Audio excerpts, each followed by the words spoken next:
title of this writing is When You're Full of Yourself, Your Tank is Empty.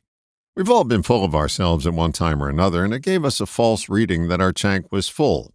I have a history in the broadcasting industry where there is no shortage of people who think they are the be-all and the end-all of the airwaves. Bluster and blowhardedness are the telltale signs of them being filled with a different kind of gas. Many physicians I've experienced must have taken the same class during their schooling, the one that suggests they're filled to the brim with knowledge that you would be a fool to question. But a false sense of fullness is not limited to broadcasters and doctors, it afflicts us all. What's the one thing that you have no evidence for that you keep spouting as the truth? In other words, where are you full of shit? It's one thing to have a theory, it's another to pass it off as the truth.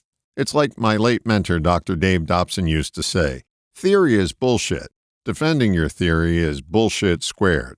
We have no corner on the truth, but too often we claim we're filled with it. When someone is constantly selling themselves, that's your first clue that they are running on empty. They're attempting to convince themselves, even more than you, that what they're saying is absolutely true. What are you selling that even you don't believe?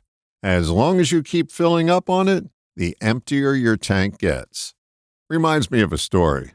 A number of years ago, our seminar coordinator was talking with the general manager of a radio station who was unwilling to run the necessary inventory of commercials we needed to put on a successful event.